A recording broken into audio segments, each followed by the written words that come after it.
Bases dropped on a new edition of Soccer Down Here. It's a Wednesday morning. We got Champions League in Europe. We got Libertadores in South America. We got Champions League in CONCACAF. And all of them had some drama last night or yesterday afternoon in our neck of the woods. Manchester United out of the UEFA Champions League. Not feeling too good about it. They shouldn't. That was a horrible performance. Atleti, Diego Simeone, cannot be denied once again. He just continues to do the thing that he does. In South America, Barcelona of Ecuador lose out in a penalty shootout after not being able to score in 180 minutes against America Mineiro, not Atletico Mineiro, the defending Brazilian champs. A little bit of a surprise there. And then in CONCACAF, the team that we thought would go through did in New York City, but they had to sweat a lot for it. An incredible performance from Comunicaciones, who took it all the way down to the wire, finishes a level on aggregate. NYC goes through on the away goals rule, which is still active in CONCACAF, not in UEFA. There's a quiz later. Don't worry. Everybody will be confused because it's soccer. It's what we do. We'll get into rumors and innuendo, some news from around the world, and it's kind of an old-fashioned Wall Pass Wednesday, so we'll take some questions at the end of each hour as well and dive into whatever topics you guys want to get into. There's a few on the board. We'll see where it goes. If you want to tweet at us, you can go at Soccer Down Here. You can email us, soccerdownhere@gmail.com. You can also jump into the comment section here on Twitch, and John will be grabbing those questions and hopefully not missing any as we go. As we have figured out the secret weapon when it comes to monitoring Twitch. And, hey, you learn something new. I'd rather be learning something new than not learning anything at all. And so being able to go into the comments section in StreamYard and not have to figure out how to hold a scroll with your thumb or your forefinger on the laptop, it's far easier to do it that way, yes. Jarrett, technology is a wonderful thing, ain't it? Sometimes. Just depends who's pointing the technology and where. Yeah, there's that. I mean, it can be used for evil things, like Jared is sometimes prone to do. It happens from time to time, but not in this case. Let's talk about UEFA Champions League first. And Diego Simeone doing his thing in Manchester. Manchester United was... the word I kept coming back to was impotent in this one. And that's been kind of their thing here for a while. Renan Lodi's first half header, that's enough. That takes care of things. Ralph Rangnick afterwards said, I think we played a good first half. All those things we planned to do, we did. The only thing we did not do was convert that energy into scoring the first goal ourselves. One thing we cannot do against Atletico is concede the first goal. The second half, I don't know if the game was played for more than 2 minutes without someone down on the floor. There were some curious decisions. I don't know if they were decisive. Ralph, they weren't. They weren't decisive. Welcome to Cholismo and El Cholo doing his thing and Atleti doing whatever it takes to get out of there with the win. Did they slow things down? Yes. Did players stay down after they got hit? Yes. This is not new. This is no news flash. This is what happens. And you guys gave up the goal that you couldn't give up, and you got punished for it. That's where it came down to. Ralph said we had one or two good moments where we should have scored. Conceding that counterattacking goal before halftime didn't make life any easier for us. Atleti did put the ball in the back of the net before that, but were judged to be offside correctly. He said in the second half, it was difficult. It was always interrupted with somebody lying on the floor. The ref fell for those time-wasting antics, and 4 minutes extra time was a joke. Probably a little bit. Probably could have been an extra minute or two. But when Manchester United, after not playing well, is reduced to complaining about how much stoppage time was added, I think it tells you all you need to know about this iteration of Manchester United. They're not playing Ralph Rangnick ball at this point. They're not. They're not playing Ole Gunnar Solskjaer ball. They're not playing Manchester United ball. They're playing beige vanilla crap, basically. It's okay. We have some good players. Can you guys do something good and make it happen? Because, I mean, tactically, there's really not much going on here. And that's why this appointment was weird all the way around because it just doesn't really fit. He's a very philosophical, tactical kind of a manager, and he's on an interim, which isn't really a good spot for that kind of a manager.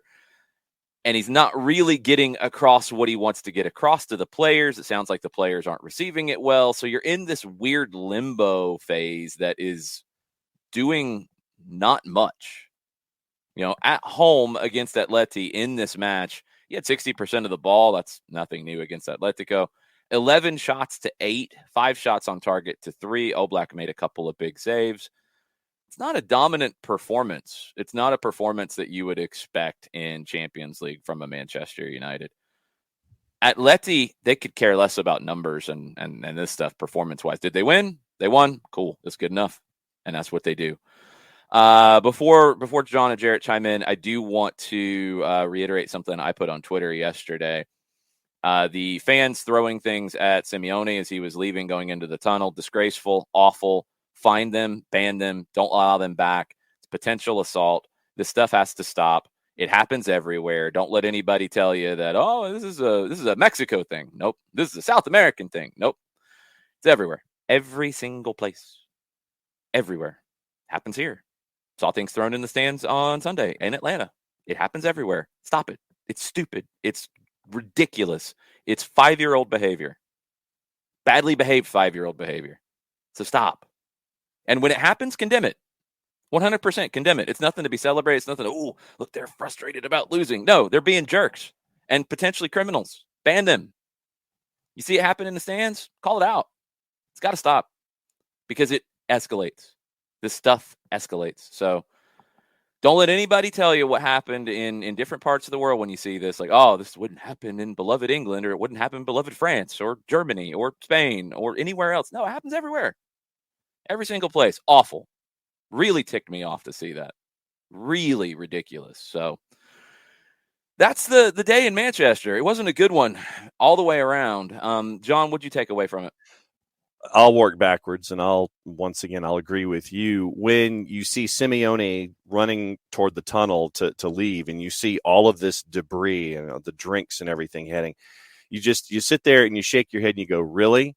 That's one of the most classless things I've seen. Well, technically, that was the most classless thing I saw yesterday, considering how sadly this seems to be something that we're talking about more frequently than we should. One thing to be clear, too, it's not just a soccer thing either, so let's not even play that game if people try to throw that at you, because it happens in other sports, too. Mm-hmm. And when you have adults behaving like this on a couple of fronts, one, just because you buy a ticket to get into a venue doesn't mean you get to act like a fool when you get into the venue. You're standing in your seat. You've got food, you've got water, you've got whatever. It doesn't give you the right to sit there and chuck that when you're mad about something. Yell, scream, rant, rave within parameters because you don't know who's around you, and especially if you're trying to be an influence to younger people. I mean, think about it that way. If you're a father, if you're an older adult, and you're sitting there and you're mad at either Ralph Rangnick, and this was the thought that Jarrett and I had, are you throwing it at Rank? Because we couldn't see who it was initially. If you're throwing it at Ralph Rangnick because you're mad, if you're throwing it at Simeone because you're mad, you're still throwing it because you're mad. Doesn't matter who you're throwing it at. Think about the influence that you have as an adult. If there's a kid that is next to you that's a fan of either Atleti or Manchester United in this particular case, think about the influence that you have on that young adult or that young child who's there at Old Trafford watching what they were watching yesterday. Think about that before you act in a situation like this where you want to throw a water bottle, you want to throw a beer or whatever. Think about the influence that you can have on that person. Be a positive influence on a younger person in a situation like that. Be the better adult. Sadly, we have to continue and talk about people who aren't better adults when they buy a ticket and go into these venues. I hope that Manchester United looks at all of their CCTV footage, all of their cameras. I hope that people will sit there and talk to Manchester United and sit there and say, yeah, I know that person, or I saw that person. I know who that was. They were sitting here, here, and here, and you can trace perhaps who was sitting in those seats. These people, once again, need to be called out. They need to be banned from everything in the future at Old Trafford. If they're a fan of the other side, ban them from as many things as humanly possible. If you're talking about assault, because that's what this is, and it could have turned badly had any of those objects made contact, sadly, with the person that they were aiming at. It's a crime. It's stupid. Don't do it. Be better about it. Instead of continually having these scenes that we see all over the place, it's frustrating to have to yell and continue to influence opinion about these kinds of things. But the more that they happen, we have to call them out. And these people have to be exposed for who they are. Idiots. And they need to be punished to the fullest extent of the law in these situations. Now, back to the match. I don't know how Ralph Rangnick didn't understand that this was going to be the way that Simeone was going to act. Didn't you see, Jason, at one point where the players for Atleti were warming up right up against the touchline or really, really close and interfering, being as close as they could with throw-ins and things like that? You were just getting under the skin. They didn't interfere with the throw-in. I don't want to mislead, but you're right there, and you're in peripheral vision for the players. They were right to think about. They were right there, and they were driving Bruno Fernandes crazy, and he was more worried about yelling at the referee about it than anything else. That's what you do in these situations. Absolutely. They should probably be a little more worried about only creating 8 chances in a game that they needed to win. That's bad. One big chance, but only 8 chances in total. Yeah, that's not going to cut it. And then after Lodi scores, you were wondering yesterday about how Manchester United would be appearing out there. What would be their carriage? And you saw Cristiano Ronaldo trying to sit there and yell at his teammates, and Harry Maguire is sitting there seemingly distracted about other things instead of actually playing. And Harry Maguire was awful. I'm sorry. It's just maybe one of the worst large purchases of the last few decades. The amount of money they paid for him and what they've gotten for him. But it's not just on him. That's the thing. And that's what's so frustrating, I think, with Manchester United is it's not, it's Maguire. It's because they signed Ronaldo. People are trying to reduce it to something like that. No, it's because the thing's been broken for a decade. And that's why you're in the situation. And you went from Moyes to Van Gaal to Mourinho to Solskjaer to now Rangnick. There's no commonality between those guys. It's just people in the dugout. Your recruitment has been all over the place. There's been no style built. There's been no care given to bring in players through. There's no Manchester United there. It's just big brand X, and it doesn't work. And where it shows, and I think this is maybe the most damning thing of all when it comes to this, and I want to get Jarrett's opinion on it. When you think back to Manchester United in their glory days, what's one of the first things you think about? Fergie time. You think about the late comebacks. You think about the huge goals late in games. You think about the game in Champions League in the final against Bayern. You think about heart. You got outshot 6-5 in the second half of this game where you go out. That's crap. There's just no way. You can't do that. You can't give up a goal in the 41st minute, go into the second half. You have to score goals. Outshot 6-5. Can't happen. Just can't happen. Jarrett, it's not a surprise. We've been talking about the fall of Manchester United for a long time. It's not a surprise they go out to Atleti. Maybe this Atleti not being at their all-time best, but Manchester United's totally broken, and one managerial appointment, whoever's next, and it's not going to be Rangnick, whoever is next isn't going to fix it on their own. There's going to have to be a concerted plan to get this thing right. Yeah, but Phil, to your point, we've been saying that for a decade now. Somebody else going to have to come in and fix this. Okay, well, someone came in, made changes. Someone's going to have to come in and fix this, and you're just doing insanity at that point. You're repeating the same thing over and over again with a new manager this time. Maybe you have some bright moments like you had with Ole before his time runs out. Don't know who you'll go get. Maybe you'll have some bright moments with him, but it's going to take more. Who's to say that confidence should be high? Because it's kind of a mess. It's going to take more than just a managerial appointment. And if I'm the person that they're talking to about being that manager, one, I better come in with a plan if I'm going to take the job, because otherwise I'm not going to be successful and not be there for very long, and I'm just taking people's money. Two, I would be asking for certain things up front to know that I'm going to get properly supported, because the fact is, it's not even just get the right person with the right plan and everything's good. No, you have to make sure you're getting the right investment. You have to make sure that, the recruitment side of things is being done correctly, because it hasn't been.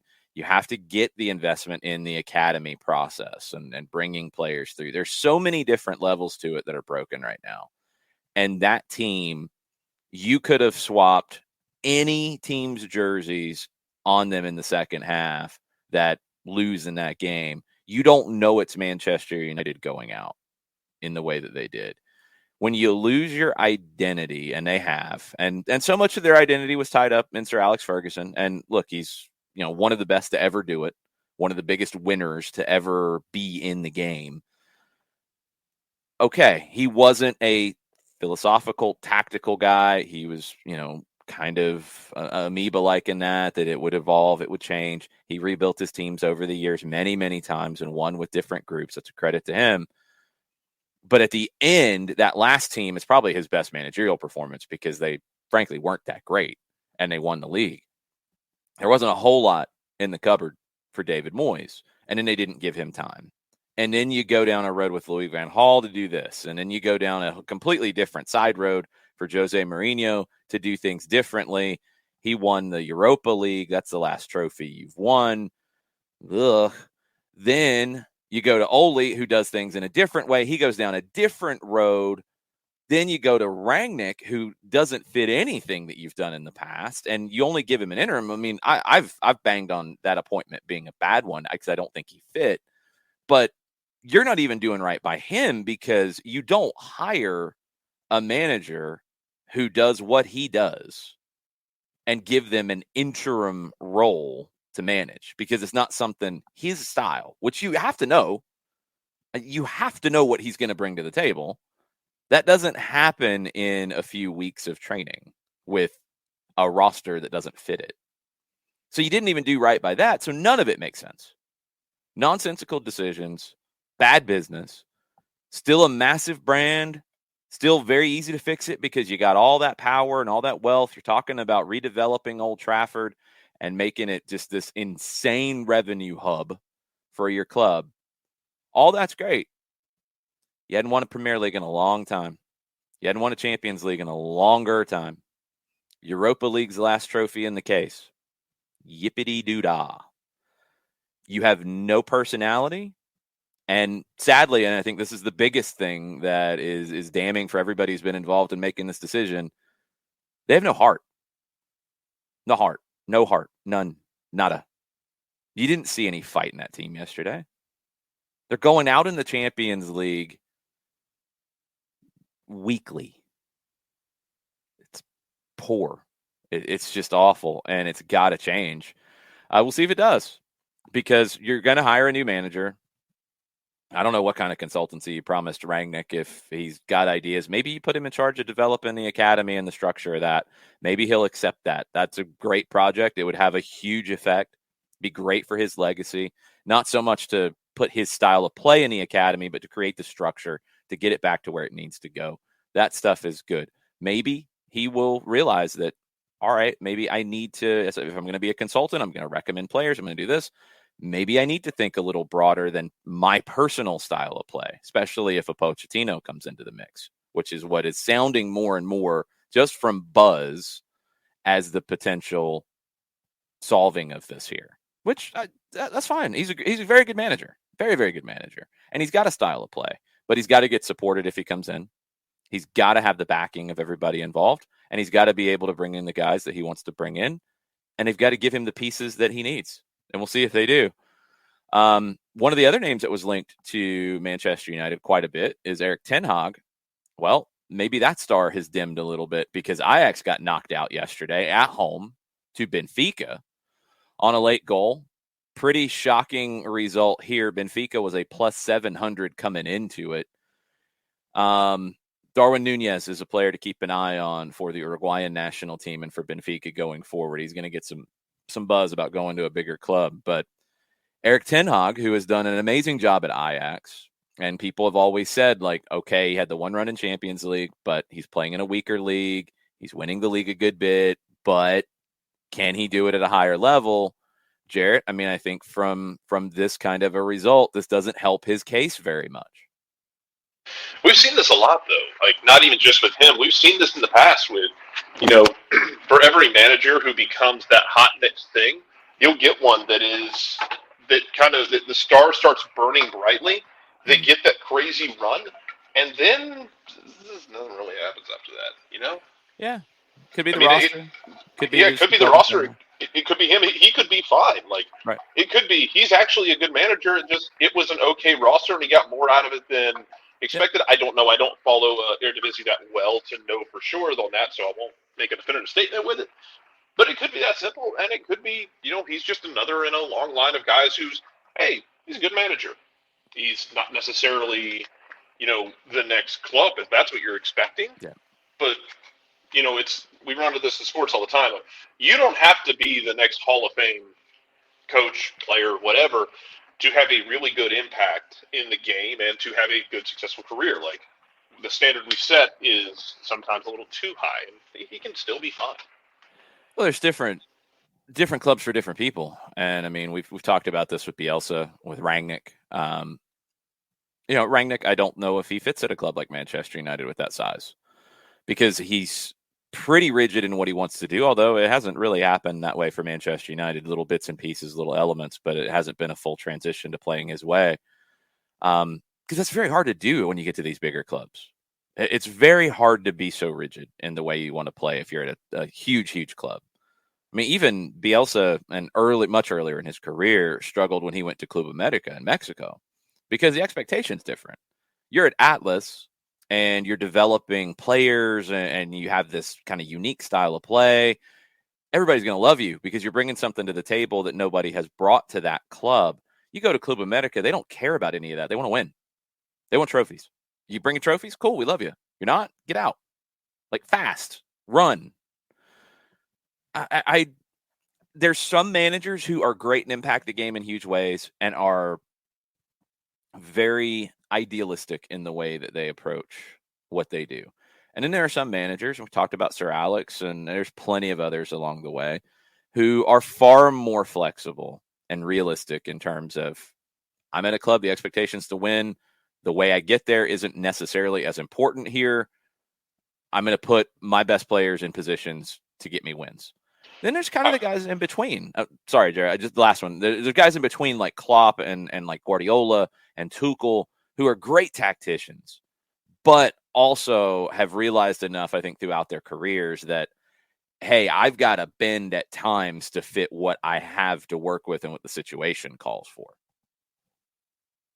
I mean, I'd argue you can look at MLS and see it right now with what Almeida's done at San Jose. San Jose, as it stands, is not a team expected to win trophies.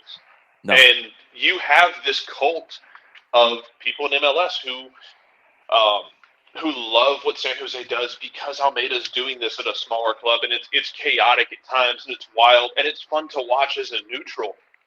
But because it's San Jose, and you're like, if whatever they did at this point is just is icing on the cake, if he's trying to do something like this at an LAFC or in Atlanta or to Seattle, I think the reaction is different because, yeah, it is, man, not to make a direct comparison of your San Jose is to your Atlas as your Seattle is to your Club America. Like, we're more patient with it when it's that smaller club that we don't necessarily expect to get trophies, but we got a crazy coach there that's going to do some really fun things. Yeah, it's a different expectation, a different acceptance level. John, Ajax, Benfica, surprising result. Benfica goes through, Ajax goes out. Any takeaways from you? Benfica, the fact that they almost got a second late, and just to reinforce the whole thing. And you get a goal, I think it was in the 77th, I think was when you got the goal on the board.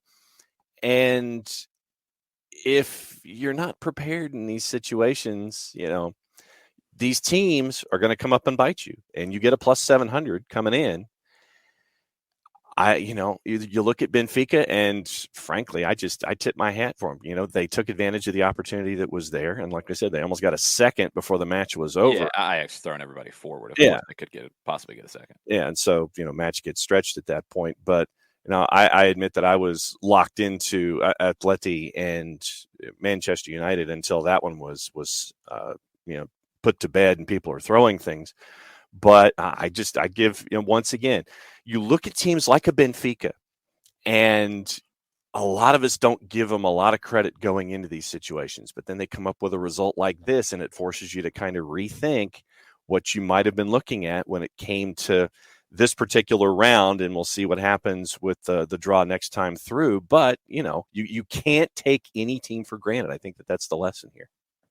Ajax may be a little overrated based off what they've done in the Eredivisie and the hype. But you compare the performances from the home teams you lost here, both lost 1-0, and you compare the way that they ended. Ajax was fighting, Manchester United wasn't. Ajax dominated the game, Manchester United didn't. Different levels of competition too, but comparable ones to who you expect to be. Ajax outshot Benfica 16-4, only 2 on target, but there was much more fight towards the end. I thought Ajax might be able to find an equalizer. I never had that thought with Manchester United. Yeah, with Manchester United right now, you talked about Fergie time and brought that idea in a couple of minutes ago.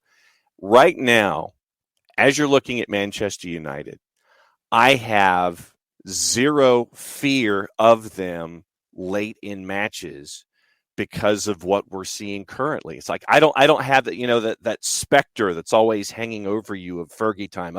Manchester United, they could get that equalizer and they could get a win or whatever. I don't have that vibe with this group at all. And when you're just kind of out there and you don't scare people, and you're Manchester United and you're supposed to scare people, whether it's through specters or what you're actually doing, I mean, it is a different vibe, and it is not a good look right now for Manchester United. It's just you're not intimidating anybody, and that crest that's not intimidating folks anymore. When you lose that, it's hard to get it back. They've got a lot of work to do. Quickly down in South America in the Libertadores, America Mineiro was perfect in the penalties. Barcelona of Ecuador was not. Buray, their goalkeeper, a guy that I really like. I think he's one of the better goalkeepers in South America, wasn't able to pull a save here. A little surprising that Barcelona doesn't make it through. I'm sad we're not going to see Quito in the Libertadores going forward. That was the end of the night. I caught the end of that game, the last 10 minutes or so, plus the penalties. I didn't go to extra time. After watching CONCACAF Champions League, which was an absolute drunken mess, NYC gets through. They will take a big, deep breath and process it and move on.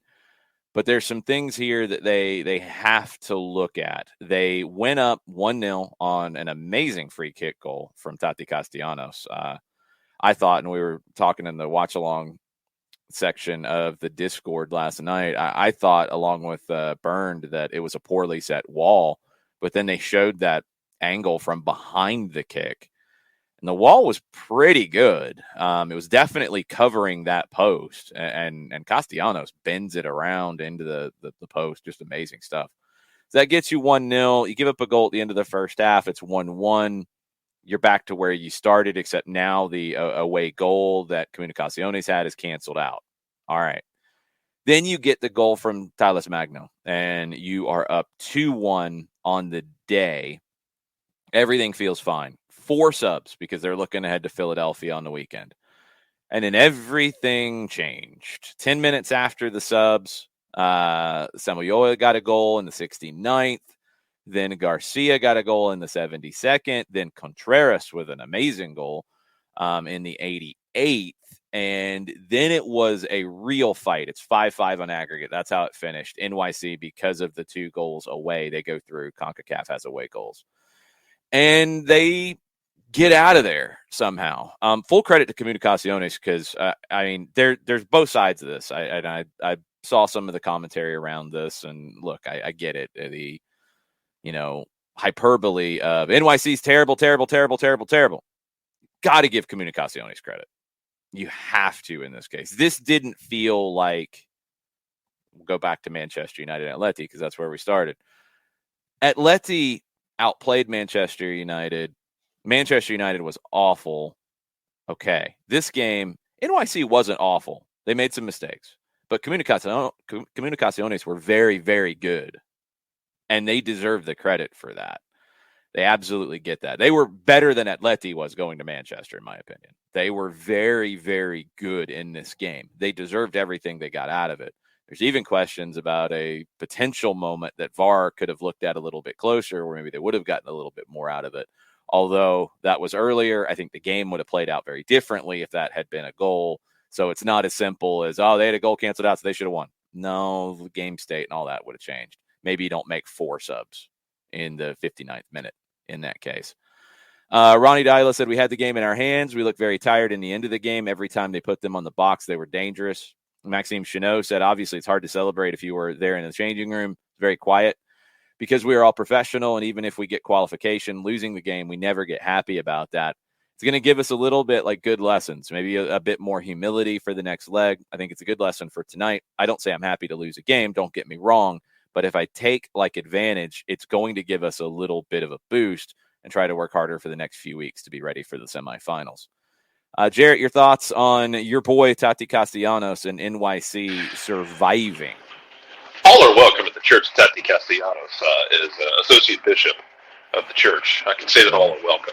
You are welcome to come and get kicked, get nutmegged, and then finish on a really nice pass from Tati. That's our trinity. You're going to get kicked, you're going to get megged, but then you get a chance to finish. Goal.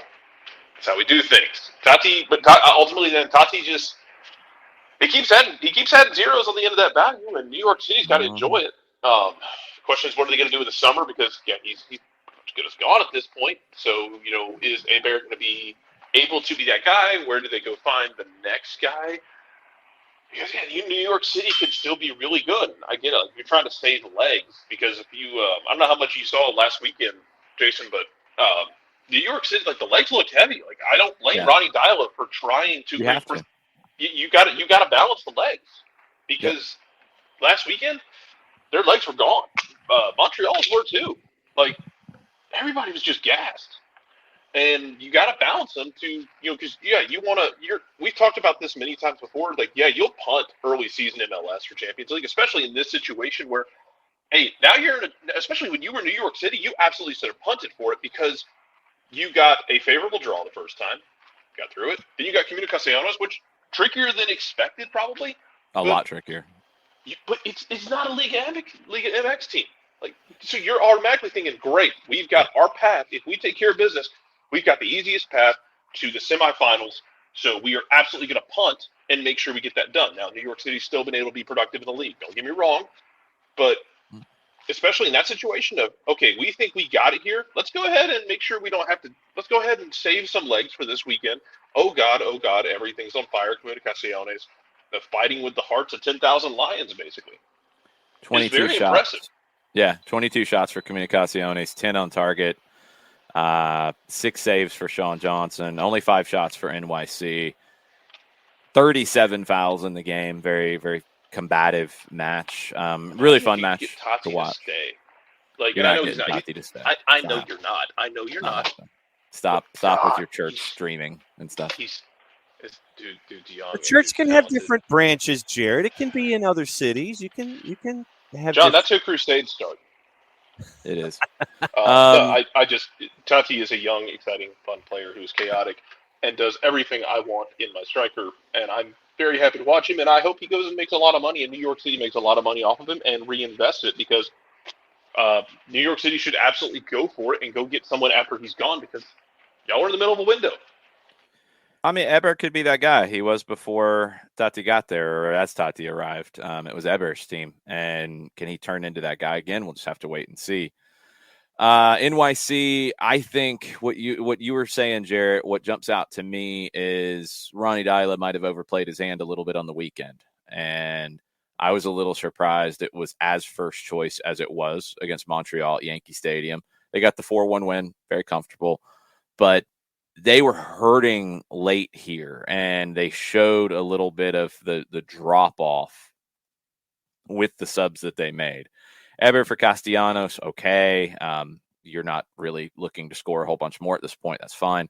Gloucester for Amundsen, that was a struggle. You're losing Maxi Morales. He's so critical to this team, and I think it's just even more exemplified here. Keaton Parks for Alfredo Morales, losing two veterans in Maxi and Alfredo, and bringing on Thiago, who is much more of an attacking player than Maxi. Maxi will drop a little bit more and get on the ball and put his foot on the ball and slow things down. Keaton for Alfredo, Keaton Parks, not as much of a defensive lockdown guy. It showed. You learn some things and you get through. That's the best situation. Absolute best situation for the manager is you can light your team up after this, but you go through. You're not going to kill them because they advance, but you can light them up, and you can light up some of the mistakes, and you can light up not controlling the game late and those things that come up. You can absolutely do that. But you do go through, and they're into the semifinals tonight in CONCACAF Champions League. You've got Montreal hosting Cruz Azul, and we've talked about tired legs and how that affects things. Montreal did rest more people than NYC on the weekend. They have to overturn a 1-0 deficit from the first leg in Mexico against Cruz Azul. They did that against Santos Laguna last time out. Can they do it here and advance? Yeah, they can. And Reynoso, the manager of Cruz Azul, talked about how, hey, Liga MX, you can't just expect to walk in and beat MLS teams anymore. That's not going to happen. Maybe, paraphrasing, he was saying maybe people are arrogant. Maybe they're not paying attention. Maybe they don't want to give the credit, but it's not the old MLS anymore. You can't just expect to show up and win anymore.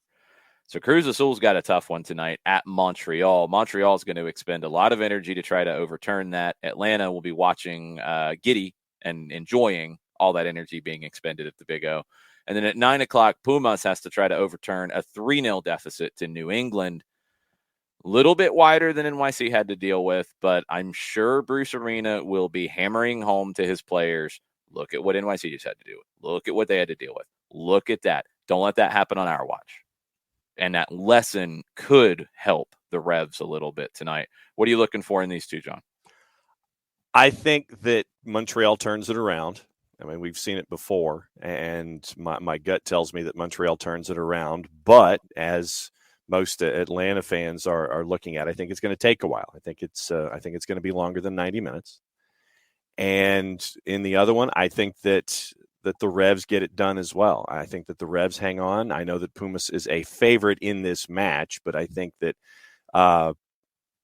as long as New England takes care of business, they don't give up that first one, so it doesn't get in their head. It's like, uh-oh. As long as you can prevent the uh-oh if you're New England, I think you'll be fine. And I think that Bruce Arena, once again, will sit there and make sure that uh-oh moment doesn't happen in all of the prep and all of the talk and pulling players aside, sitting there. It's like, okay, look, we take care of business, we go home, we move on in CONCACAF Champions League. So I think that both of the favorites tonight will win. I think that Montreal turns it around. I think that they advance, but I think it's going to take. Is Montreal favored? Yeah, at a plus 129. I'm a little surprised by that. Cruz Azul is a plus 212 in the composite. Yeah, I'm a little surprised. Okay. And I think that the Revs, although they're a plus 303 in this match, I think that they take care of business as well. But no. Yeah, I think they advance. If they don't advance, then that's on them. They should advance. Montreal, the only way it goes to extra time, just to be clear, is a 1-0 90-minute win for Montreal. Then it goes to extra time. There's no other score line that gets you there. Any other 1-0 or any other 1-goal win with Cruz Azul scoring, then they've got the away goals. So 1-0 Montreal in 90 is the only way it goes to extra time. Away goals in CONCACAF, not away goals in the UEFA Champions League. That gets back underway today with second legs between Juventus and Villarreal, Lille and Chelsea. You've also got Premier League, Arsenal hosting Liverpool, Brighton hosting Tottenham, Bundesliga, Mainz hosting Borussia Dortmund. You've got Libertadores qualification rounds with Estudiantes de La Plata out of Argentina hosting Everton de Viña del Mar and Olimpia hosting Fluminense. You got Sudamericana preliminary rounds. You got action in Colombia tonight as well. A little USL Championship with Atlanta United 2 hosting the New York Red Bulls 2. That'll be at Fifth Third Bank Stadium. We'll talk about that in hour number 2.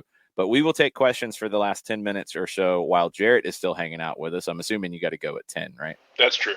Okay. So questions from the floor on the Twitch pitch for the next 10 minutes. We'll do this again at the end of the show as well. But we'll talk twos tonight, and we will talk about other news of the day in hour number 2. What do we have we need to get into, John? Tafka says he wants to know what happened to Gloucester. Went from a PSV up-and-comer to a player. Maybe I'm being harsh, but he looked rough. I mean, you're being harsh because this is the life of a young player. Not all of them get through just because they go to Europe as a teenager. And this is the drum that I beat constantly about the hashtag USMNT is, you should play this guy because he's in the reserves of a second division team in Germany and he's better than anybody in MLS. No, not necessarily. Nope. And just because he went there as a youngster doesn't mean he develops. You never know. And that's the hard thing about all this from a development perspective. That's why Barcelona hasn't had generation after generation after generation like the one that produced Messi and Piqué and Fabregas. It's hard to do. It's hard. There's no perfect way to develop players.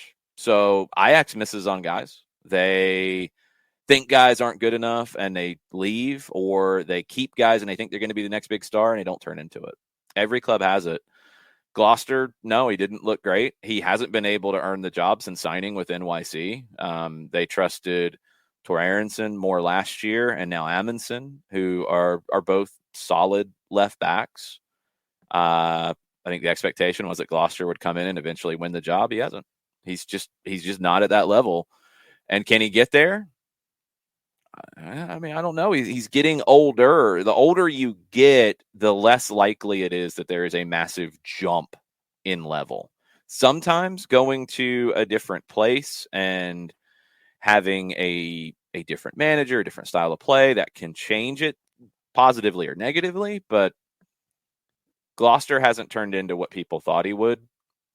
And that happens. I mean, we watched it here in Atlanta with two guys who were on the U17 World Cup team in 2017, and Andrew Carlton and Chris Goslin. They didn't make it as far as people have thought. They're still going at it. And Gloucester might just be a guy who doesn't make it at the upper echelons of the game, but is a player who can make a living at it. We'll see. But yeah, he didn't look up for it. And just because he was at PSV doesn't mean that he should or shouldn't. It's just where he was at the time when he got recruited to go there. We were discussing the Cruz Azul match tonight. Burns thinking that Cruz Azul is a much better team than Santos Laguna. He doesn't think Montreal has much of a chance tonight. Oh, I think that's a little harsh, Burn. They have a chance. The odds makers, I think, are maybe giving them a little bit more of a chance. Cruz Azul is a better team than Santos Laguna. However, in play lately, they beat Pumas 2-1 at home over the weekend. Their last three games in Liga MX, they lost at home to Puebla, they drew at Tigres in Monterrey, and they lost to Santos Laguna at home 2-1.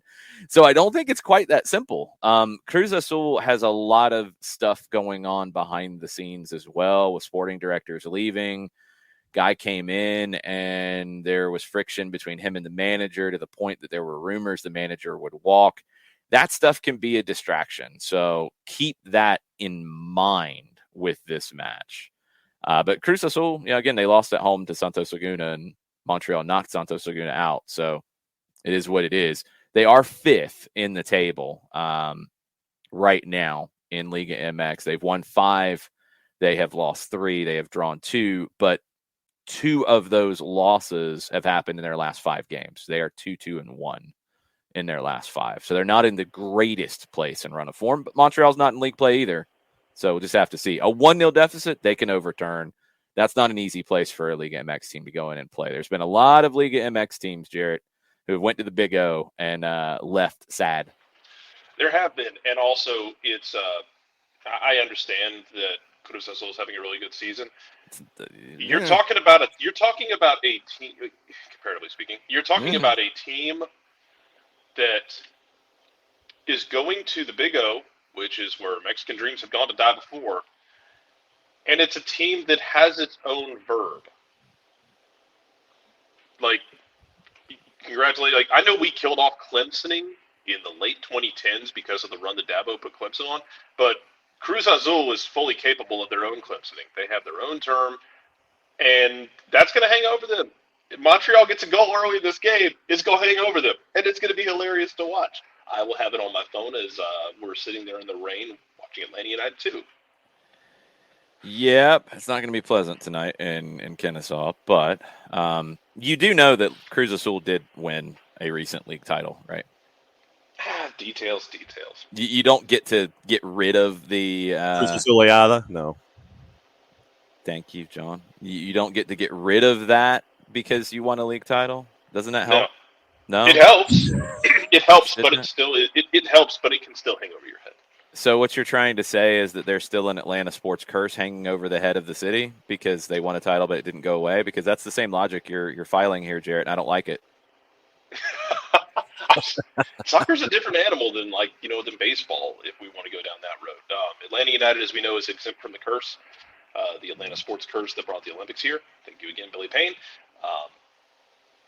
It's great that they won a title last year. Don't get me wrong, but if Montreal gets an early goal, I feel like that is something that can creep up in the back of your head really quickly. It could. It's a little different in this case, but I would like to think that is gone. I don't think that affects us. I think they might just lose because they're not in great form right now. That's what I'm looking at more and more. Yeah, Montreal's weird. They are weird. They're a hard one to predict, and that's a weird place to play. We'll see. This is going to be an interesting one tonight. Just load them up on poutine and send them out there for 90 minutes. Sure. Send Cruz Azul poutine pregame meal. Send them to Poutineville. Just to say, I know you'll like it. It's all good. To your point about young players, yeah, I've literally watched a young player Monday with Ian Harkes out at Dundee United, who, Ian Harkes won the Mac Herman Trophy.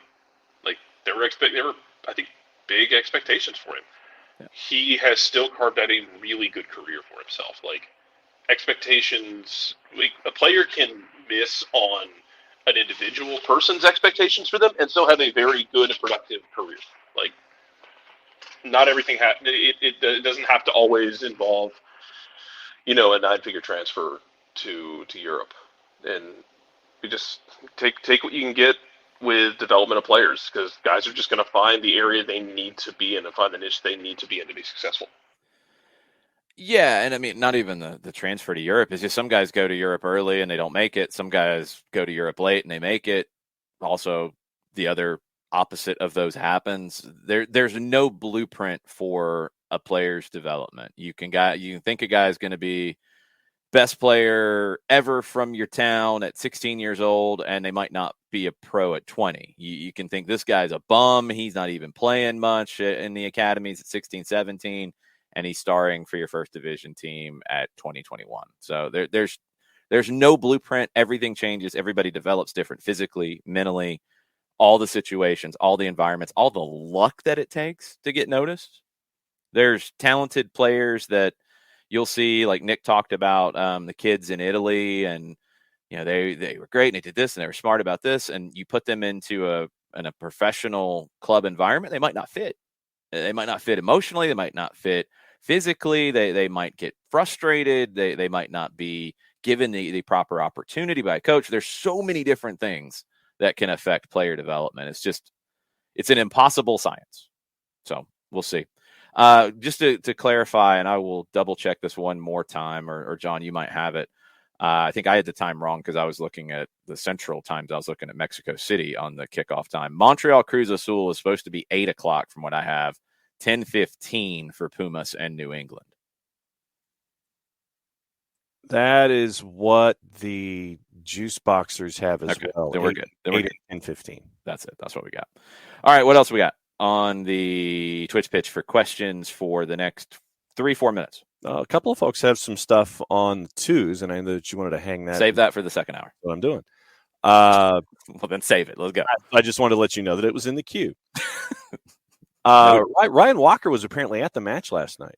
Yes. Comunicaciones match, and he's given folks. You seem surprised by that. Well, no, just that he's giving the layout as to what it was. It's good to see that kind of a reaction when it comes to folks there. It's just good to see folks, ducking out and seeing things. I just thought that was good.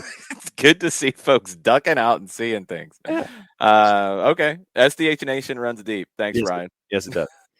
Byrne also, to the Matt Gloucester conversation, Byrne says that he says there were a lot of overrated guys in that group that went to Europe. Gloucester, Chris Gloucester in that one, it's not even. I don't even go that far, Byrne. I think that's unfair to say that they were overrated.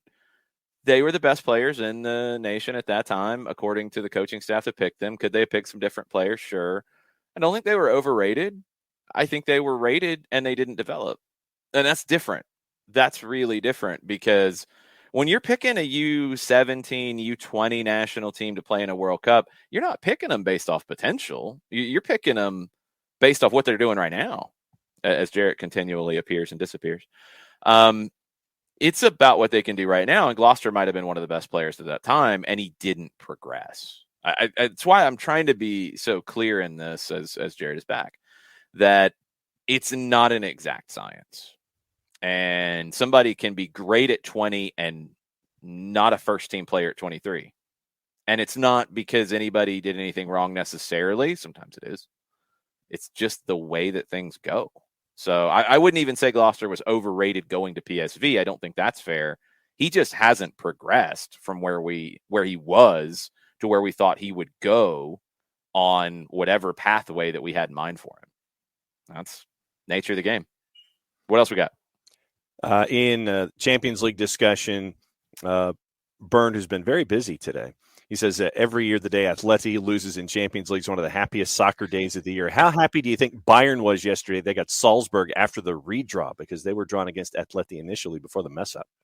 Yeah, very. Atleti's difficult to play. It's not my style at all. I can absolutely appreciate what Diego Simeone does, though. I always go back and reference this. It was an interview in Spanish that Dome Torrent gave early on in the pandemic with a Spanish journalist podcaster. It was about an hour long. I came across an English translation of it, and it gives me, I think, more respect for Simeone in not a weird way, but just in maybe a unconventional way. He was invited, went to come. I can't remember how Simeone and Pep's paths crossed initially. I want to say they might have been in the same place as a player at one point. If not, they were around one another quite a bit. Invited him to come watch Barcelona training when Pep took over the team. Dome was there as Pep's assistant. And he watched it. They talked afterwards. And what Dome expressed was that Simeone watched it and said that it's a great training session. I can't do that. I don't feel the game that way. That's not my feeling about how the game is played, should be played. And you go back to Simeone as a player, you understand that. Simeone is probably the primary follower of Carlos Bilardo. And Bilardo won the World Cup for Argentina in '86 as a manager. If you go into Argentine coaching philosophy, you generally, and Bielsa's like Jarrett's Church of Tati Castellanos. That's this new thing that's disruptive and over to the side. Jarrett, we try to keep you over to the side before you break everything. Yeah, it's fine. Quarantine's important. Yeah, also, you're quarantined. This is. I'm gonna accept this quarantine now, and this is my stop. Okay. We'll be at the Twos game tonight, though. We'll be covering it. We'll have a Twos review after the game. We'll see how they do against the Red Bulls team. God only knows how many people Red Bulls will have. We'll see. Excellent. See you tonight, Jarrett. Sounds good. See you. All right. So to finish up this point before we move into hour number 2, you have Bilardo, who is the more defensive, win at all costs. I don't care how we win. It's do we win, versus Menotti, Cesar Luis Menotti, who won the World Cup in '78 with Argentina, who was the romantic about the game and believed that it should be played in a certain way. And in Argentina, there's always that battle between the football and the anti-football. And Bilardo, anti-football is the way they put it. Menotti, football. And it's about our way, and it's about the skill and the flair and the gambettas and the nutmegs and all of the things that some people love about the game and some people don't. And some people are like, yeah, that's great and all. That's wonderful. Did we win? Oh, we didn't. Whatever. Maradona was kind of interesting because he came up through Menotti's Argentina, but then won a World Cup with Bilardo's. But Bilardo also accommodated a player like Diego Maradona. So in all of these ideas of it's this or it's this, there's always gray areas. Bilardo, as rigid as he was about win at all costs, could accommodate a player who had the insane skill set that Diego Maradona did. Menotti could accommodate guys who were maybe more of the grit and the grinder guys. Simeone does too. I mean, you look at some of the players that Simeone gets into his teams. I think he's finally figured out the fit and the way to use Joao Felix, which was a challenge for a while. But he's had a Griezmann in his team, and Griezmann's an incredible player, an incredibly talented player. And he's given him ways to be himself and play his game. But Simeone is probably the main one who, as managers in Argentina have developed, you've had a lot follow Bielsa, who's kind of somewhere in between the two, because Bielsa wants the ball, but he also has a pretty thick, rigid system. But it's not Bilardo defensive. It's defensive in a different way, but it's not purely just we're going to set people up to attack and use their flair and be pretty and all that. No, it's not that either. So Bielsa's almost like a third school of thought. And that's where a lot of people have followed in Argentina. Simeone's probably the main one. And the reason I bring this up is it's Bilardo's birthday. He's 84, I believe, today. Not in good health at all, but still with us. And still a incredibly revered figure. He won a World Cup for Argentina. He's a revered figure in Argentina.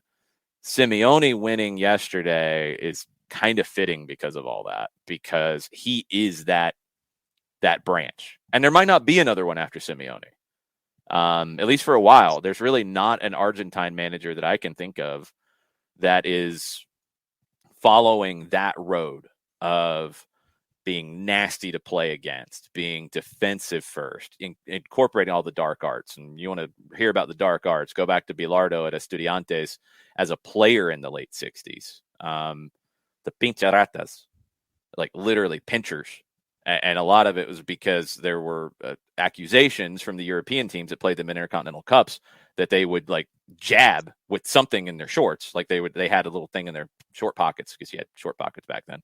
And they would like jab the European players and freak them out. Obviously it would. So you talk about dark arts, that's where a lot of it originated. Simeone continues it. And the little things like the guys, warming up suddenly when you're going to have a throw in and getting under people's skin, and staying down on the ground after getting hit and trying to extend the time as long as you can, all that stuff. It's all about winning. Nothing else matters. It's all about winning. You're not judging any of the rest of it. Did we win? We did. Good. Let's go. It's that simple. And that works for some. And that's him. He couldn't coach like Pep. He couldn't have a team play like Pep. It's not the game he feels. He feels the game the same way that Bilardo felt the game. It is about winning at all costs. And that's how his teams play. And I have to give him a ton of respect for that. Because to be able to be true to yourself, I think that's what makes you a great manager. You have to be able to do what you think is right at all times. That's why you get hired. That's how you have success. When you try to be something you're not, I don't think you can be successful. And I think Ralph Rangnick's kind of dealing with that a little bit at Manchester United, because he has to, because he doesn't have a team that can do what he does and the way he feels the game. And that's why it feels very meh. You have to have a team that buys into the manager. The manager has to be themselves and continue to reinforce who they are. Diego Simeone is the prime example of that. I have massive amounts of respect for him, and I also do not enjoy his style of play. And that's okay. That's fine. It works for him. He's done amazing work. He's done an amazing job. And every time you think that he's done, every time you think that it's time for him to move on, he has another magic moment like he did yesterday. So He probably loved getting stuff thrown at him, by the way, because that's the kind of guy that he is and kind of manager he is. He likes getting under people's skin. Doesn't excuse it, but he probably looked back at that and was laughing hysterically in the dressing room. All right, John, tell us about our good friends at Lemonize. I will do that. QR code over my left shoulder for those of you watching on Twitch for Lemonize. For odor-free, clean, fresh air, one place you need to go. It's a Lemonize service, deodorizing enclosed spaces like houses, apartments, and condos. Lemonize created a customized solution that eliminizes all organic odors like pet cigarettes and food. Realtors and property managers use a Lemonize service to eliminate bad odors to help them sell or rent their homes that much faster. It's a turnkey process that makes it easy to work with realtors and property managers. Kind of the environment, offering a green way to get rid of odors without any kind of toxic residue whatsoever. Different than our favorite masking agents that we have under the sink, because those masking agents, all they do is cover up the odor. They don't attack the problem. The Lemonize service does exactly that with a proven scientific formula that destroys odors down to the molecule. Two separate ways of working out pricing. It's either by the cubic foot or parts per million to come up with a price that's affordable for you. Results in 24 hours or less. If you have questions, frequently asked or otherwise, you can go to their website, lemonize.com. But do us a favor. After the .com, go /Atlanta so the folks at Lemonize know what part of the world that you are talking to them from. So the website, ELIMINIZE.com. Don't forget the /Atlanta to let them know about SDH, a Lemonize service. Proud sponsors of everything SDH for odor-free, clean, fresh air. Lemonize is the only place you need to go. All right. We're going to get into some of the news of the day. We'll get into more questions as we wrap up on a Wall Pass Wednesday. Mike Conti will be back on Friday. Had some meetings today. Very busy man these days, Mike Conti. But he will be with me on Stoppage Time at 2 o'clock. Twitch.tv/Stoppage Time at 929. Facebook.com/929 The Game. Go out as a podcast afterwards. Fingers crossed. And then we'll have the twos tonight on ESPN Plus. If you have your rain gear ready, come on out to Fifth Third Bank Stadium and support this young team. Played well against Louisville. Didn't get the result. Had a goal called back that I think was a bad call. You don't have VAR in USL Championship at this point. Gave up one to a team that a lot of people are looking at as a potential title contender. Good performance. Red Bulls 2 lost 2-0 in Miami. They had 13 players on their roster for that one. They've got a few guys that I think there's been some visa issues with some of their signings. They have some players who haven't been able to appear because of that just yet. We'll see who they have for this one, if any other first-team players drop down. AJ Marcucci, who's a goalkeeper, he signed a first-team deal last September after starting with their twos. He'll probably be in net. Jason Pendant, the French player from Sochaux, who's played about 30 times in MLS, but has lost his job to John Tolkien.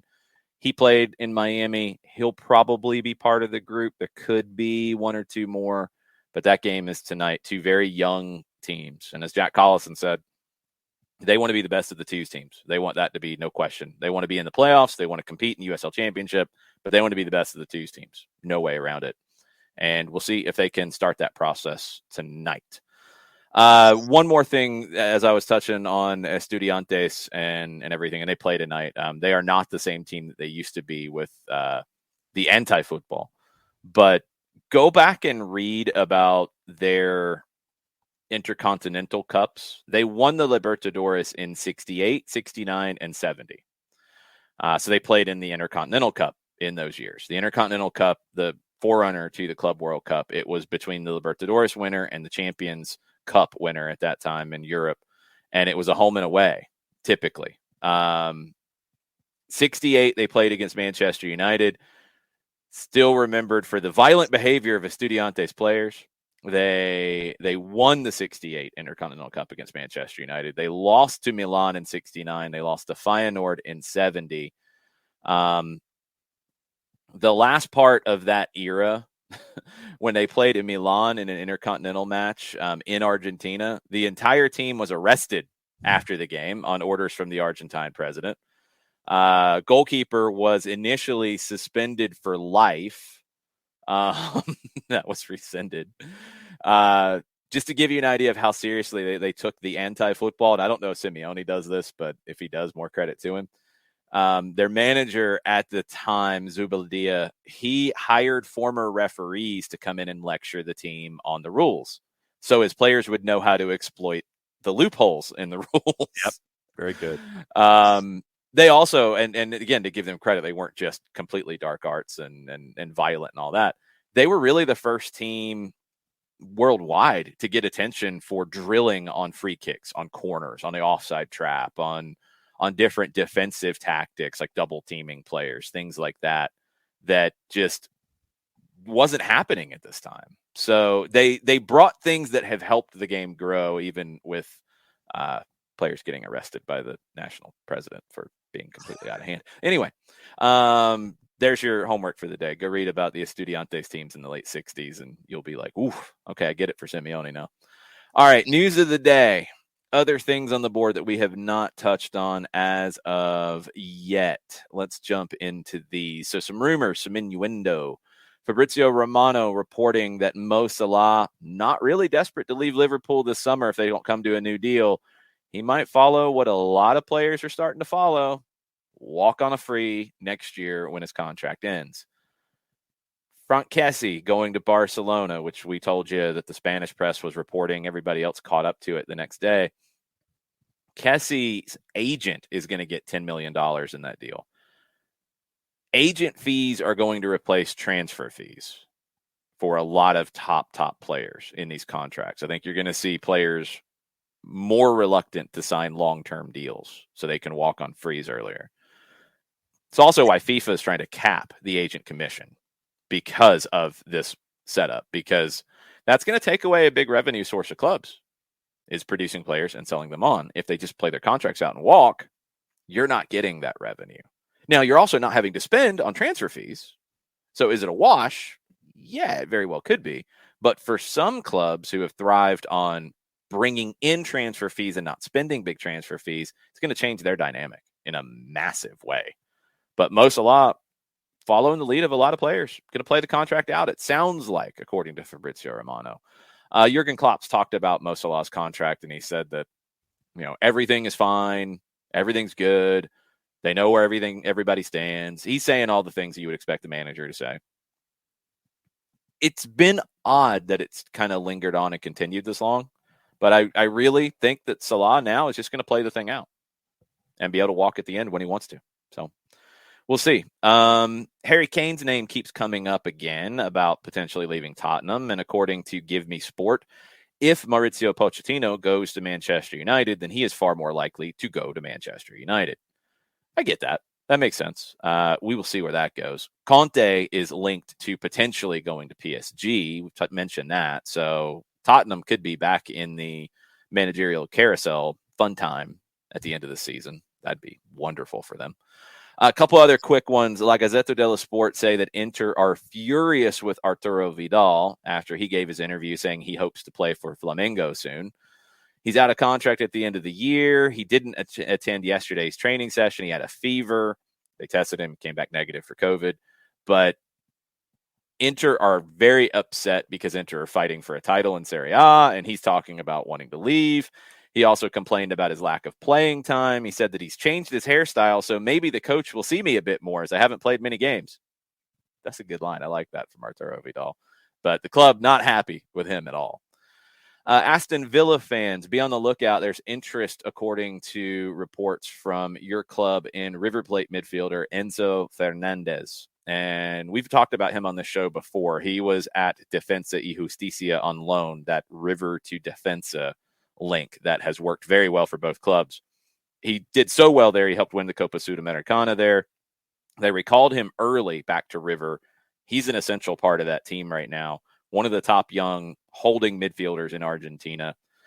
Tom Robinson, friend of the show, said he's an all-around midfielder, typically deep lying, contributes going forward, excellent range of passing and ball retention, positionally very good, excellent reading of the game. You're getting Spanish and Italian clubs sniffing around as well. Release clause of 20 million euro. Villa should do that in a heartbeat if that's who they've identified as who they want. He is the real deal. He went to Defensa at like 18, I think, on loan. and just you immediately noticed him. He's just so good, and he reads the game so well. That'd be a great addition. Back to Conte and PSG.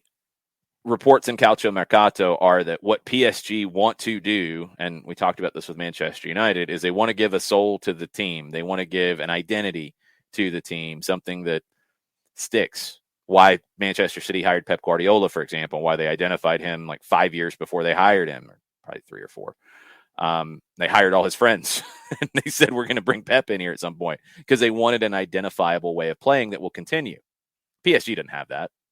It's been here and there and whatever and superstar. They want that. They think the guy who can give them that is Antonio Conte. So initial contacts, according to Pasquale Guaro of Calcio Mercato, have already started between Conte and PSG. Interessante. If you missed it yesterday, the news came out. We talked about it a while back when the reports first started, with Barcelona's stadium now being named from June or July on the Spotify Camp Nou. Multi-year partnership with Spotify. Going to be on the front of the men's and the women's team shirts and the training kits. Pretty big deal. 280 million euro. A little over $300 million, I think, has been reported. First time that the stadium has had a sponsor on it. When you compare what they were getting from a shirt sponsor before to and now a new stadium sponsor, they're not getting a whole lot more, including the stadium sponsorship, but they're getting security over a pretty long period of time in an amount of money coming in. They probably had to make that trade-off to bring in revenue straight up and have some revenue security going forward. So 280 million, that is now official, and it will start for the 2022-23 season and last for the next 4 seasons on the shirt. I think the stadium lasts a little bit longer. It's part of the redevelopment of the whole Camp Nou site, the Espai Barça project that's going to have a complete redo of the stadium. Talked about it with Manchester United. These clubs are starting to realize what some USL League One clubs have realized in this country. You develop everything around your stadium, you can make a lot of money if you do it right. And we've seen it at all stadiums in this country in all different major sports. The Battery is a prime example here in Atlanta. Real Madrid got some issues of getting ready for a Clásico on Sunday. Benzema, Rodrigo, Mendy, all injured in the Monday game. Now, an update this morning, Militao returned to training for them. Rodrigo trained, but he's still feeling pain. He's ready for the Clásico, they think. Mendy has a left abductor injury. He is out for Sunday. Benzema tests have been postponed. He is doubtful for the Clásico with Barcelona. You got the weekend of Clásicos in Argentina as well, with River and Boca playing, and all the other Clásicos. It's the crossover round in the Copa de la Liga. So you've got some massive games worldwide Sunday with Real Madrid and Barca and Boca and River. Nuts. I'll be watching. I'm glad our game is on Saturday this week, so I get to watch those. What else we got? Same stuff in England with Chelsea. There's a lot of talk back and forth about the license to allow Chelsea to potentially sell tickets and this and that and maybe, and they got to make sure Abramovich doesn't profit from the move. And I get that. That should be easy to sort out. It should go into the club coffers. He should not have access to that. I guess the biggest question I have, John, I don't know if you've seen anything about this because it's just been talked about for a while with this whole deal about, well, now we want to sell the club, but we have to make sure that Abramovich doesn't profit from it. Right. So who's going to get the money that is paid to buy the club? Where's it going? That's the biggest question. You have members of parliament who are saying that the money needs to stay with the British government and it should be funneled to help Ukraine. And if it's having to do with making sure that folks can get out safely, taking care of people inside the country, giving aid to the country, meaning humanitarian aid to the country. That's a lot of specifics that feel like they're overreaching here. Like I said, this is just members of parliament. No, I know. But what I'm saying is, like, when you're getting that detailed about where it should go, that feels like an overreach. I'm sure there are agencies that the British government are working with or are providing financial aid to Ukraine directly, that it just goes into that if that's what they want to do. Yeah. And so I think that this is the great discussion. It's like, okay, so if we have this 2 billion, 3 billion, 3 point whatever, where does the money go and how does it best help? The country? And that's the multi-billion-dollar question right now. But we have had members of parliament sit there and say, well, it should go this way. You haven't had any kind of official word from Minister of Sport or anything like that. Mm-hmm. This is just members of parliament who are sitting there saying that, well, it needs to go to this because of what we're talking Roman Abramovich too. So, well, and to be clear, that was what Abramovich said when he said he was going to sell the club before the sanctions hit and before it was taken away from him. He said that the profits were going to go to it. Now, people ask questions legitimately of, well, are you going to recoup what you paid for it and this and that? And what about the loan? And he said that wasn't going to factor in, but none of that matters anymore. Now it's, all right, you're going to sell it, but who's getting the money that's being paid for it? And that part hasn't been officially defined. And that's kind of a big part of it. Yes. Everton, another team that's going to be in some financial turmoil because of the situation with Ukraine and sanctions. They're trying to find new investment, and they might have to find even more investment if they get relegated. They are on goal difference ahead of Watford. They've lost their past 4. They're expected to announce sometime in the next couple of weeks tens of millions of pounds in losses from last season to add to the 252 million pounds they've lost over the previous 2. And they're about to lose investment from one of their patrons or sponsors or however you want to term it, who can't do that anymore because he can't operate a business in the UK anymore. Everton's in a bad spot right now. And their next match is against Newcastle tomorrow. And Everton, their run of form has just been miserable. And it has just, you look at Frank Lampard on the sidelines, and it's like you see him aging by the match. It's just, it has been just awful from what folks have been seeing with Everton. You know, you've lost your last 4, and I'm going to do some quick math. You haven't scored a goal in your last 4 matches either. So you've been outscored 9-0 in your last 4, and it's not looking up for Everton at all. And with what we saw with Watford getting a big win last time out, you know, Everton's being drawn into the discussion now. I mean, Leeds with their win, they've kind of pushed themselves away a little bit, but now it looks like 4 teams for the 3 spots. And when the season started, I did not have Everton as a part of this, but you know, when you don't have the Usmanov funds to help out your commercial aspect of it and your any other investments, Everton's in a world of hurt, no doubt. The Ricketts family, who own the Chicago Cubs, and billionaire Ken Griffin have joined forces on a Chelsea bid. The Ricketts have been linked to a Chelsea bid, but I don't think Ken Griffin was linked to that partnership with them. Expected to put a bid together formally and submit it on Friday. Sky's reporting that it is a formidable competitor to the rival bids that are already there.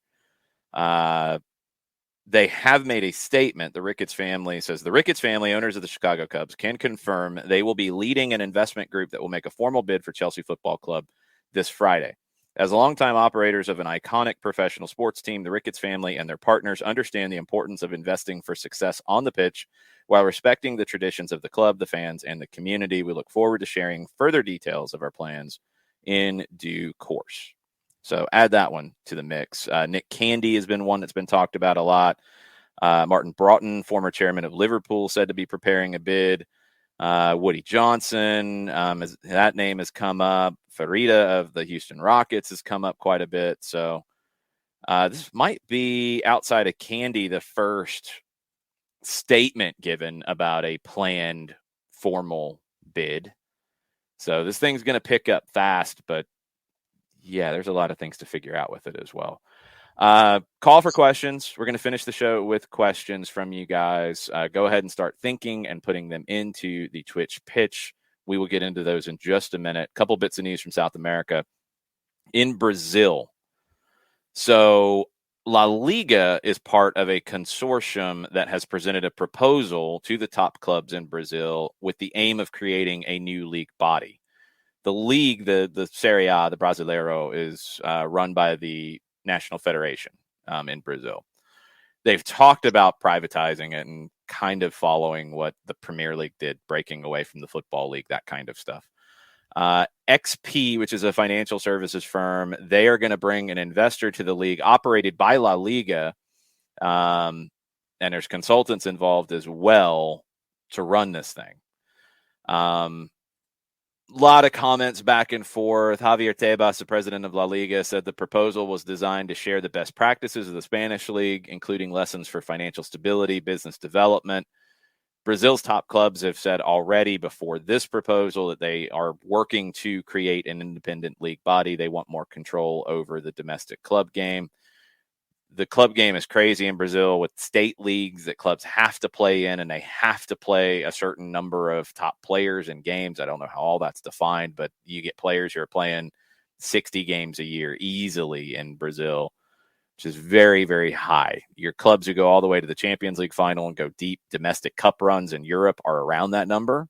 Brazil, like all your top players play that. It's chaotic. The Brazilian Federation is so far supportive of the club's plans to form an independent league. It'd be sanctioned by the Federation, of course, but it would take something off of their boat. So that's also just amid restructuring of the Brazilian game in general, with outside investors putting money into clubs. We've talked about that quite a bit. Cruzeiro, Botafogo, Vasco, all welcome new owners here lately. So could be a very different profile of the Brazilian top flight, which is growing in profile anyway. I mean, it's a league that hasn't ever been widely available in the United States until the last couple of years. Now you can get it in English on Paramount Plus. You can get it in Portuguese on Fanatis. I believe you get it in Spanish on Prende TV. So you can follow the Brazilian league far more than you've ever been able to in this country. That's a big part of all of this, as we're seeing La Liga try to monetize things in the United States more. And you got clubs operating offices in the United States. And it's not just the U.S., but leagues are starting to realize that, hey, we can make money outside of the country we operate in. And one of the really underrated parts of Major League Soccer's success has been those international broadcast deals. And we talk a lot about what the domestic broadcast deal will be, and there's been talk that we might know what the new one will be by the end of this month. The international deals have been very lucrative and very important in changing the profile of the league, to the point that people like, I believe Chicharito has said this, and other Mexican players, if you're in Europe, you're going to see MLS a whole lot more than you're going to see Liga MX. If you're in Europe, you're going to see MLS maybe more than you see the Argentine league or the Brazilian league. That's helped a ton.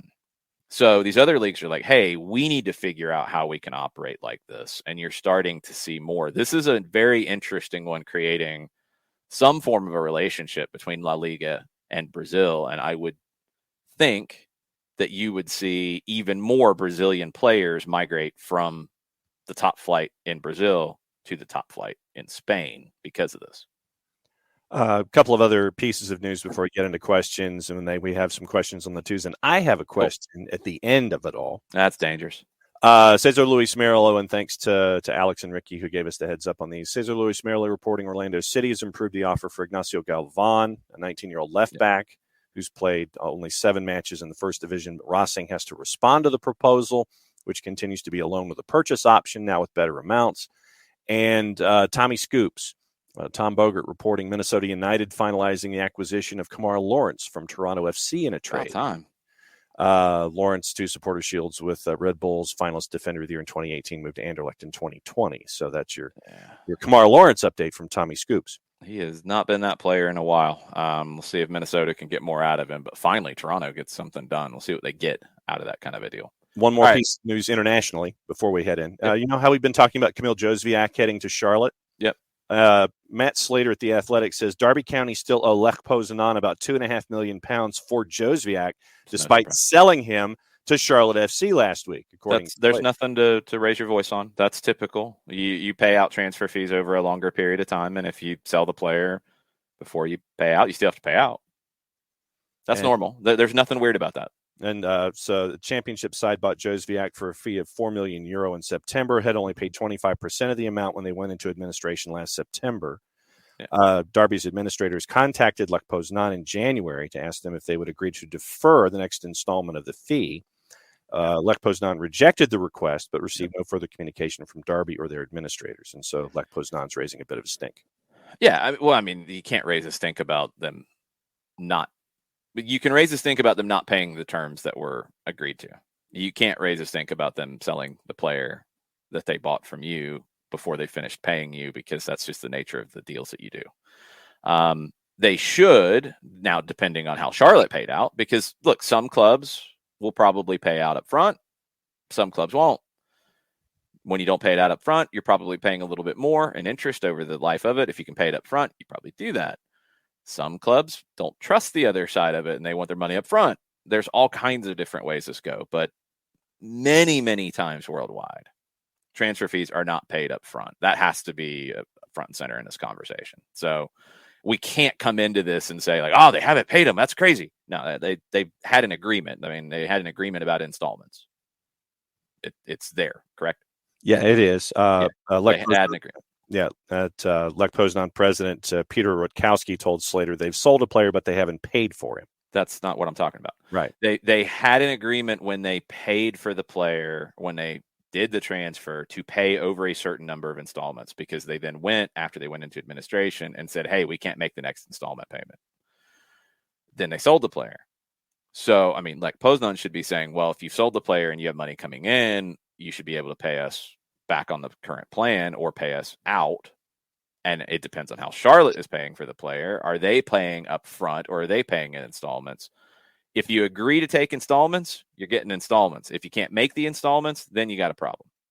But no, I mean, a little bit of that is trying to confuse people and throw Derby under the bus, in my opinion. That's not necessarily fair. Lech Poznan agreed to an installment transfer. They just agreed to it with a club that went into administration. And so that's where the prickliness is coming from Lech Poznan, is it? I guess. Sorry. Yeah, you agreed to the installment, and so you agreed to it, and now if they can't pay the installments, then you got to deal with it. The fact that the player was sold on separately doesn't affect you.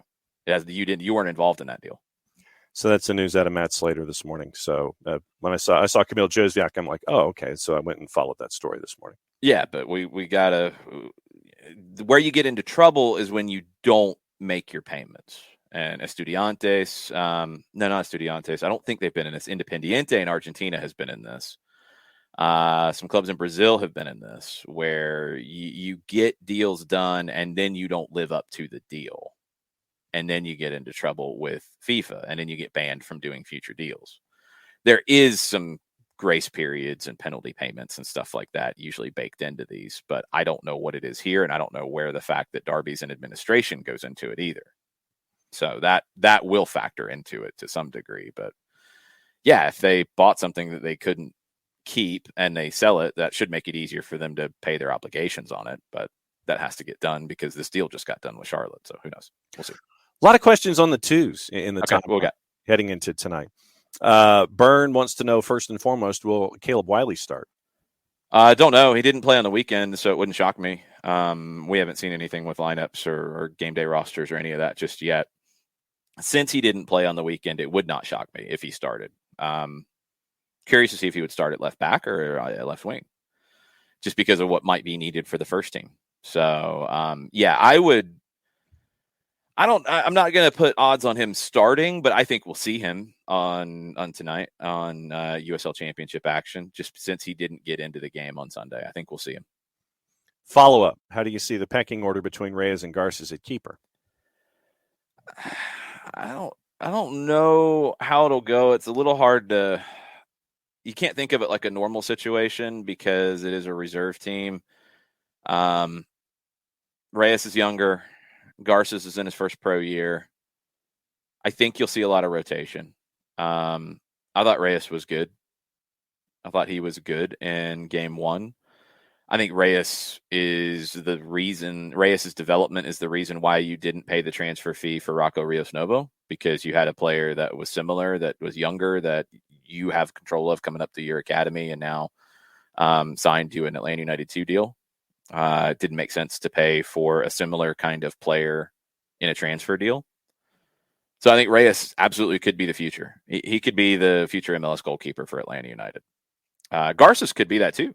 Garces is older, doesn't have the pro experience that Reyes does, but he has all that college experience. So it's a battle, and I think you'll see both of them rotate. It wouldn't shock me if, well, one, you're going to get Dylan Castanera some games too, so you got to factor that in. But it wouldn't shock me if you see something like a primary split between Garces and Reyes, and then Castanera and maybe even Shuttleworth getting some games here and there. It might be like out of 34 games, 10, 6, 6, some skewing of that between your goalkeepers, because you want to get everybody some matches. Vader is asking, where will Centeno play for the Twos? Wing. He's a winger. I think coming into the Super Draft, there were people who were trying to say that his only way of playing at the next level was as a wing back or a full back. Carlos Bocanegra was very clear in that they see him as a winger. He played on the wing in preseason, played on either wing. Could he play like as a 10? Yeah, I don't think you need him to with the Twos generally, because that's where Robbie Mertz will operate. So I think he's on the wing. He could be on the left or the right, but that's my guess. I don't think you'll see a formation where they play with a second forward. He could play underneath a forward like that, possibly. I think he'll play on the wing. Ricky Ricardo is asking, what do we know about the new guy the Twos signed? And I'm guessing he's referring to Emenike Nwogu. We don't know anything, and don't let anybody tell you they do. We don't know anything yet. What I'm intrigued by is you've added a couple of young Nigerian players. How did that come to fruition? What was the link? Is it, kind of a trial-ish kind of situation? You signed him to a deal, but is it kind of a show and prove kind of a deal? Is it somebody that you feel more strongly about? It's hard to know, because there hasn't really been that scouting network with young Nigerian players coming. So we just have to wait and see. But I'm intrigued. I like it because it's something different. It's adding to the mix of players that we know Atlanta recruits. That's a good thing. And we see if they can come in and fit the style of play and adapt to the game in this country. GH is asking about another new player when Raymar will join the Twos. It's visa, so it could be anywhere between 4 and 6 weeks. A left back coming in on loan. Another one that, we don't know much about because there's just not a lot of tape, but this is another one of the Brazilians coming in, which we've started to see more of. Araújo comes over from Lille, so he's a far more known quantity. They went to Paranaense to bring in Hosechu, which I think has come really good. We've seen a couple of Brazilians here and there go back to Luis Fernando, but it hasn't been a primary place that they've recruited from. I'm intrigued by this one just because, if I remember right, he's a Palmeiras guy, I think. He was out on loan. So he's coming from a big club. He hasn't broken through there. Can he come here and be a fit? So many of these young guys coming into the Twos, they're coming in and they have to adapt to the game in this country and just to this country in general. So give them time to do that. It is really like a full season kind of look-see on them. But I'm not going to mislead any of you and say, this guy's going to be great. No, we don't know yet. They're all going to have an opportunity, and I like that you've got a lot of different possible opportunities here with guys and different profiles of players. Just based off what we know of young players coming from these countries, you've got some different kind of possible profiles out of these players rather than just, a lot of the players coming from Argentina or players coming from other clubs in the U.S. or coming out of your academy. You could have some different mixes of characteristics that are coming into the mix. Tafka, any idea what the lease looks like for fifth third? No idea. I don't know the lease, man. I got nothing. Well, they start playing in the Benz in a frequent doubleheader type of scenario. So that's what. No, I don't think they're playing at the Benz in doubleheader scenarios. No, I don't know where that would have come from. It's not exactly cheap to operate the Benz. and you're not going to make big money on MLS Next Pro. So no, I don't see that. I mean, look at what teams are saying around MLS Next Pro and what they're doing with their teams. You know, it's very similar to USL Championship, USL League One. I think you're going to see teams play in smaller venues, and they're going to play a schedule that is kind of similar to what they're doing right now. It starts here in a couple of weeks, MLS Next Pro. And I think Atlanta will follow that model. Like, I do think MLS Next Pro will grow from this year to next. You've got 4 teams coming in, obviously, and a couple more, because Charlotte will, I would hope, enter a MLS Next Pro team next year. Maybe a couple more independent teams. I think you'll see more games played. You know, they're not quite playing as many games as I would like in MLS Next Pro, but you have to get started. You have to get it underway. No, I do not think they'll do double headers, though. That's a much bigger cost expenditure than you're doing renting Fifth Third. So I don't think you increase that. That wouldn't make sense to me. What it looks like, I have no idea. I think MLS Next Pro in general, there's a lot of figuring out to do. 2 more questions having to do with the twos, and I just petitioned for more questions if folks have them in the Twitch pitch. Yep. Ricky Ricardo asking, do you think we'll ever see Dom Dwyer with the twos this year? Probably not. I mean, it's possible, but probably not. I don't know why you'd need to, outside of if he doesn't play for a while in games. But as a veteran, I don't think that's as needed. And he's further up the depth chart than somebody like Mikey Ambrose, who we're seeing with the twos. Also, I think Mikey's kind of the kind of guy who enjoys being in these situations and being a coach on the field to a degree. I think Mikey really embraces that. And he's the third option at left back behind Wiley, in my opinion. Wiley is young. You want to get him games. You want to work on things with him and see him put it into practice in a twos game. Mikey's Mikey. He's not going to, become a very different player at this point. Dom's not going to become a different player at this point.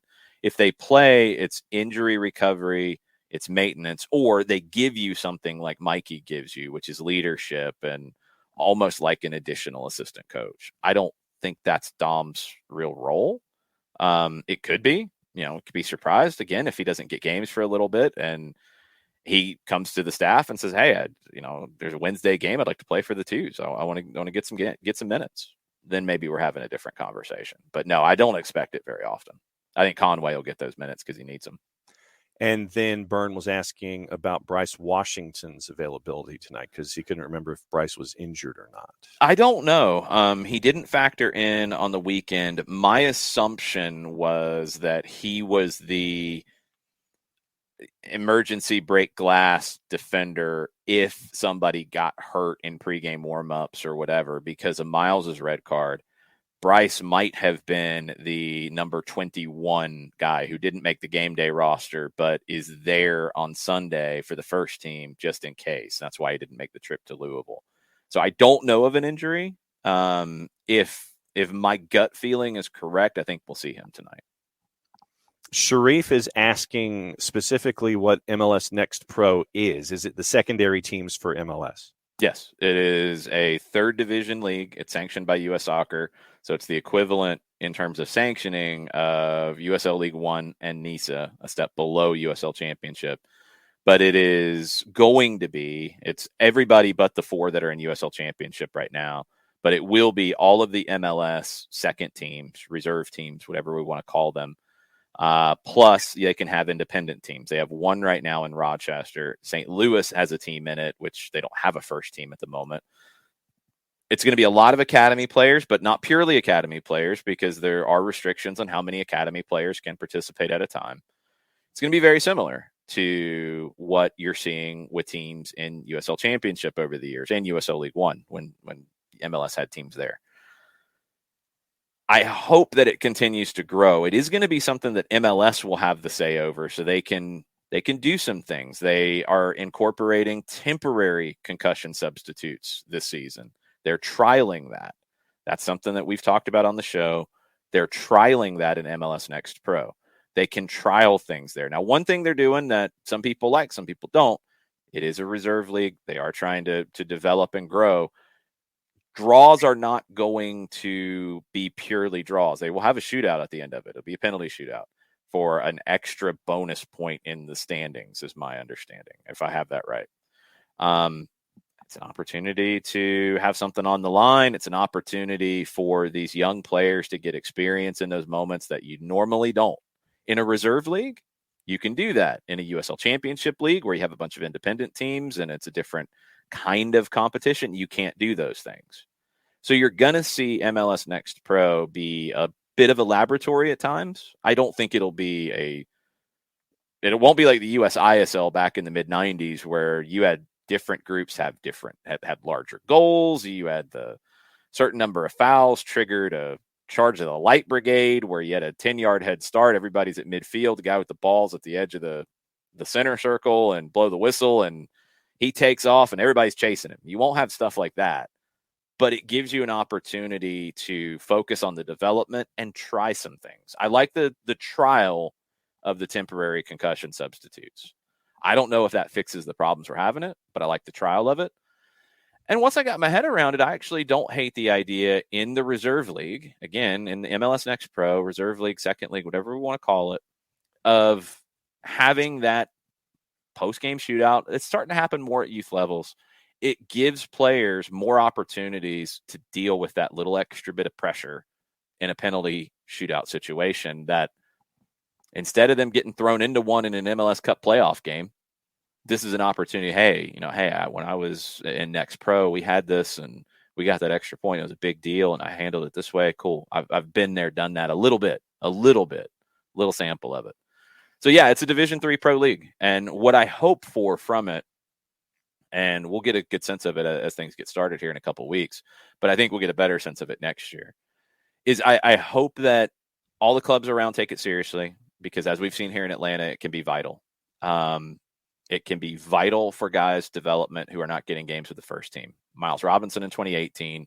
George Campbell came out of nowhere to earn a homegrown deal in 2019. Caleb Wiley at 15 years old started getting games in this league. It's essential. Mikey Ambrose playing in the league and then playing in a playoff game in 2019. Essential. Teams who use it right benefits their first team. Teams who don't use their second team correctly, well, a lot of those are the teams that are struggling. And that's something that's going to have to change. So I hope that the push for this honestly raises the bar for all the teams that maybe haven't treated their second team as important or didn't consistently field a second team.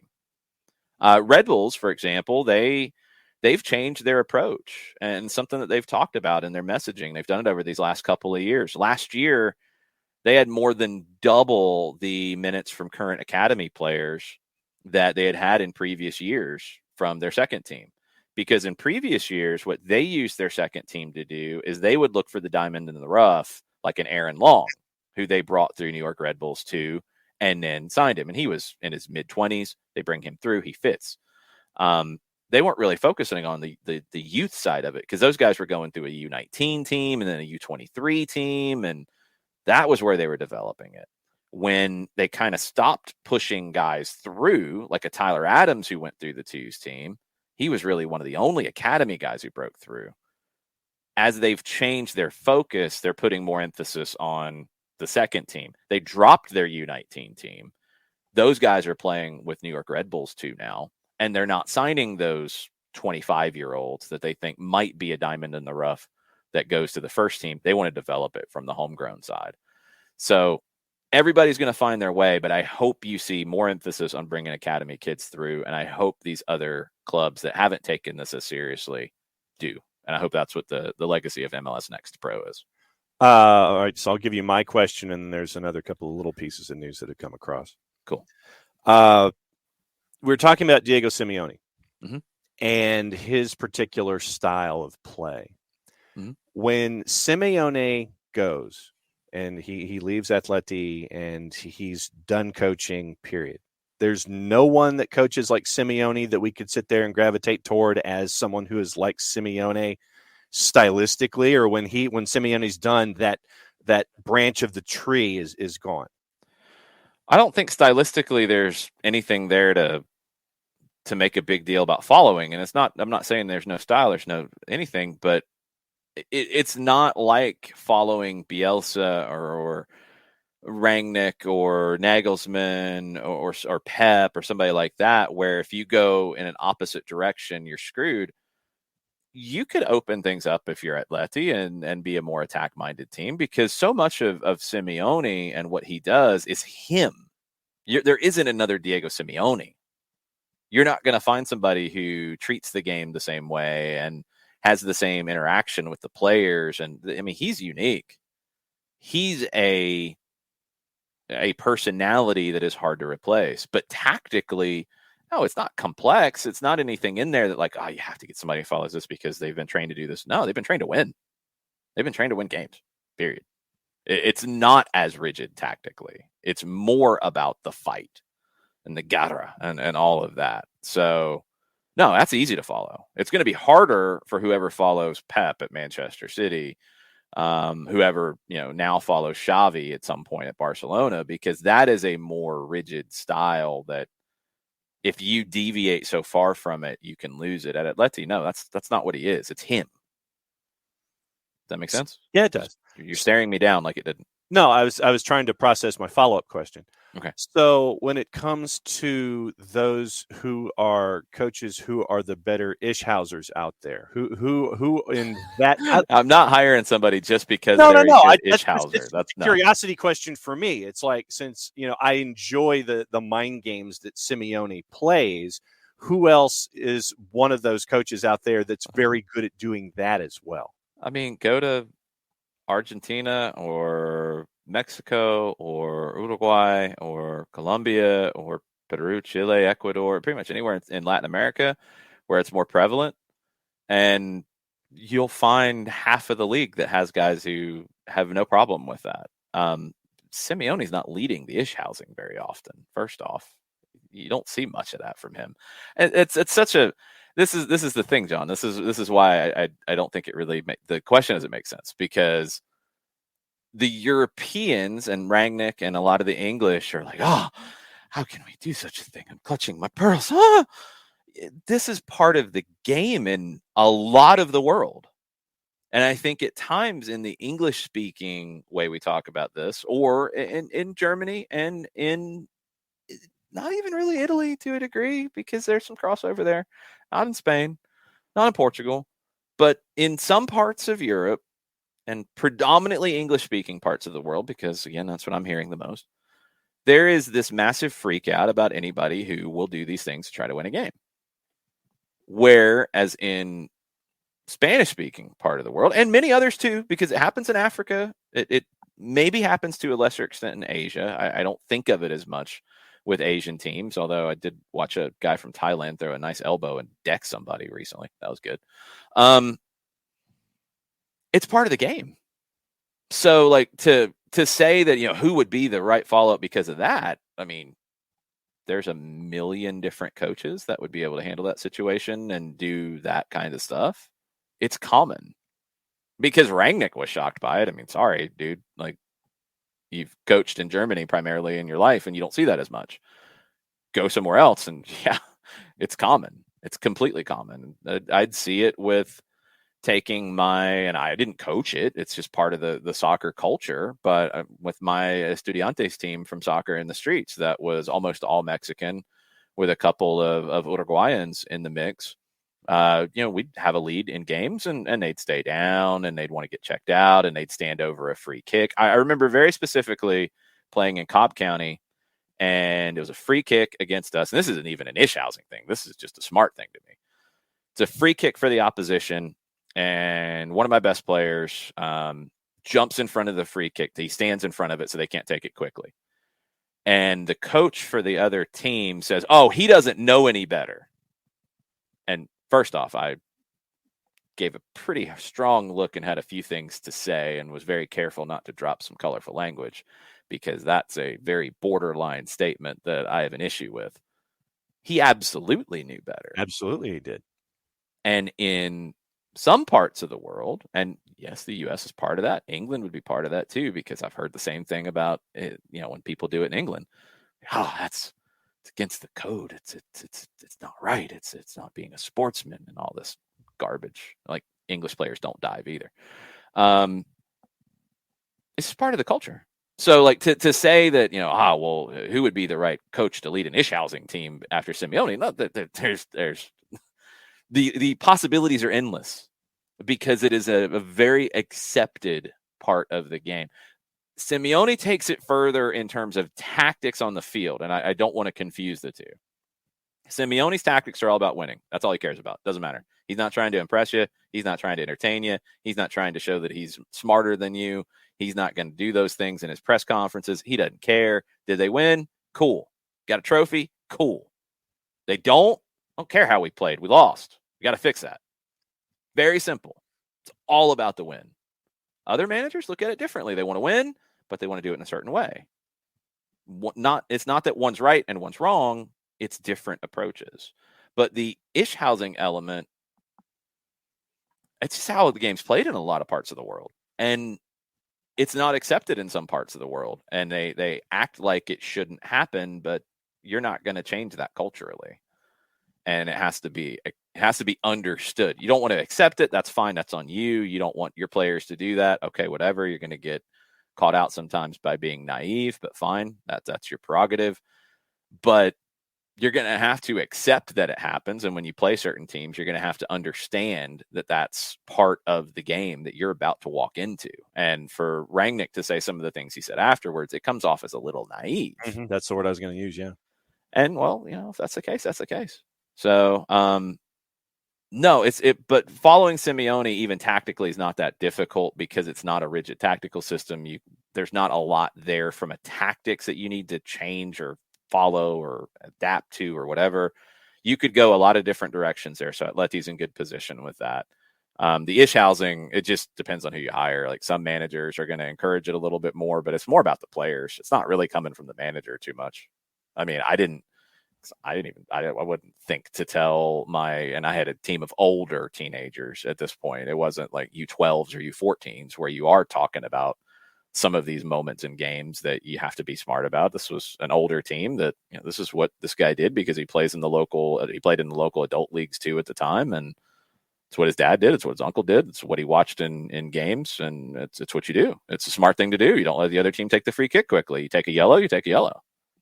And when that coach said like, oh, he doesn't know any better, I was absolutely furious because it's a borderline statement. Mm-hmm.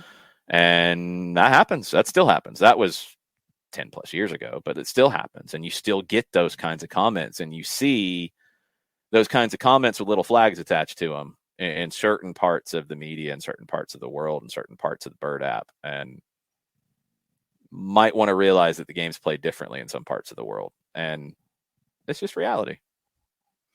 A couple of other real quick pieces of news. It looks like the Roman Berkey transfer to St. Louis City SC is now official. Both Dortmund and St. Louis City have announced that. That will be official. Yes. Sky Sports is saying that Manchester United reviewing CCTV footage from the Champions League match to identify those throwing objects at Diego Simeone. Good. Revoke their tickets. Ban them. And the element that we were talking about earlier with Cesar Luis Merlo with Racing and Orlando City, the discussion is now reached an agreement stage with Racing and Orlando City over Ignacio Galvan. It's a loan until December with a purchase option of $500,000 courtesy of Cesar Luis Merlo. He's only got 7 matches in the first team. There's going to be an adjustment. That's why it's a loan with a purchase, and the purchase is low. So we'll see. But this isn't a established player coming in. Keep that in mind. What else we got on questions as we finish?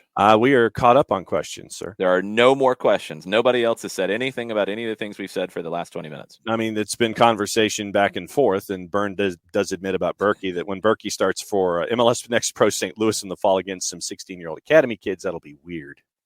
Yeah, it could be. That'll be interesting to see what they do there, if they maybe loan him somewhere for 6 months. I'll be curious to see how they handle that. But they've said they want to bring all their guys in and have them play with MLS Next Pro in the second half of the year. So that could be very, very interesting. A couple of other things just to keep an eye on. And if you have any final questions, now's your time. U.S. men's national team roster looming, coming up really close because the team's flying to Mexico in a week. I don't know if we get the roster Friday. Saturday, Sunday? Do you want to wait till Sunday after this last round of MLS games and games in Europe? Do you want to take it as long as you possibly can? Do you want to announce it Friday? Do you want to announce a larger roster then? I don't know, but it is coming. So buckle up for that because, DC United's Michael Estrada will miss Saturday's game for family reasons. He's heading to Ecuador. He will report to the national team for their upcoming World Cup qualifier. So he's leaving early for family reasons. He is expected to be rejoining DC ahead of the match against Atlanta United on April 2nd. 2 goals in the opener. Did not